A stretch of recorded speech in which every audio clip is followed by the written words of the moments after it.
अंधेरी रात, तेज बारिश और एक गहरा राज। अन्या के हाथ में वो पुरानी तस्वीर थी जिससे उसकी जिंदगी हमेशा के लिए बदलने वाली थी। तस्वीर के कोनों पर धूल जमी थी, लेकिन जो चेहरा उसमें नजर आ रहा था उसने उसकी रूह तक हिला दी थी। आदित्य और उसकी माँ। ये कैसे हो सकता है? आदित्य की जिंदगी से उसकी माँ का क्या रिश्ता था? क्या ये सिर्फ एक इत्तेफाक था या फिर एक ऐसा सच जो अब तक अन्या से छिपाया गया था? तभी कमरे की खिड़की अचानक जोर से खुल गई। ठंडी हवा के झोंके ने मोमबत्तियों की लौ हिला दी।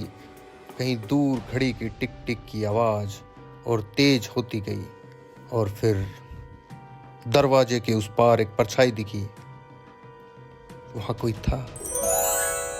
आप सुन रहे हैं अनजानी मोहब्बत का राज भाग 3। पिछले भाग में आपने जाना कि अन्या की माँ सिर्फ एक आम औरत नहीं थी, बल्कि एक सीक्रेट एजेंट थी।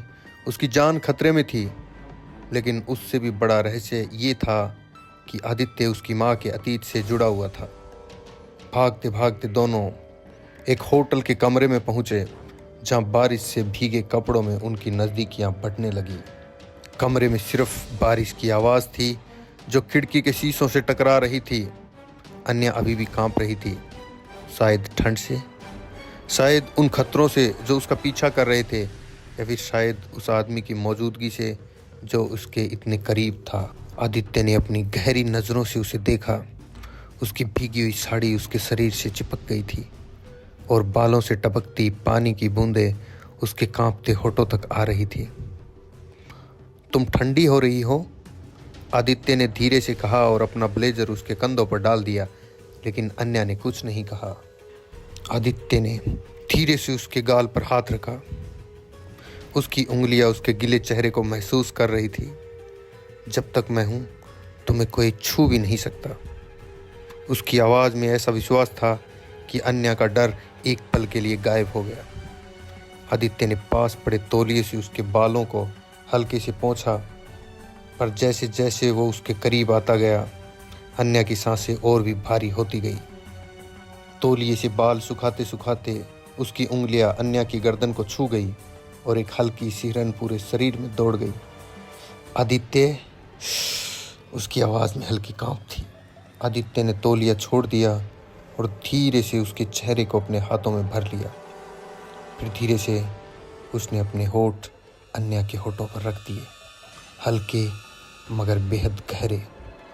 अन्या ने पहले खुद को रोकने की कोशिश की, लेकिन उसकी उंगलियां खुद ब खुद आदित्य की शर्ट के कॉलर तक पहुंच गई और उसे कसकर पकड़ लिया। आदित्य ने उसे करीब खींच लिया।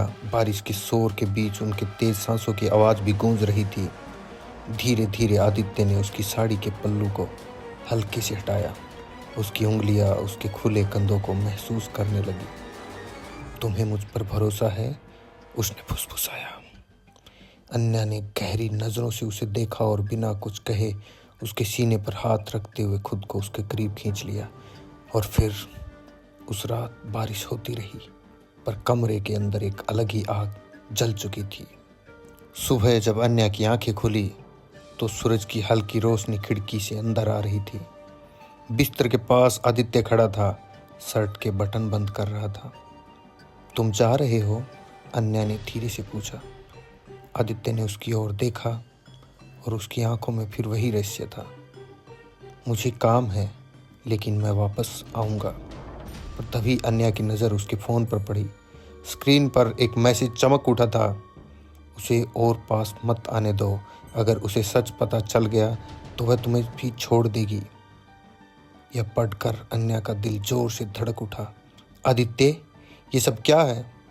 आदित्य बिना कुछ कहे फ़ोन उठाकर बाहर निकल गया।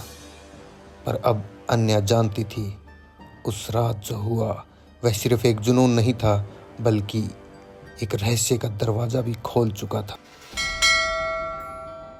आगे क्या होगा? आदित्य के फ़ोन पर आया वो मैसेज किसका था? क्या आदित्य कोई ऐसा सच छुपा रहा है जो अन्या को तोड़ सकता है? क्या ये प्यार था या फिर एक बड़ी साजिश की शुरुआत? अगले भाग में जानिए जब प्यार और रहस्य का ये खेल अपने सबसे खतरनाक मोड़ पर पहुंचेगा। अगर आपको यह भाग पसंद आया तो कमेंट करें और बताएं कि आप अगला भाग कब चाहते हैं। नमस्कार।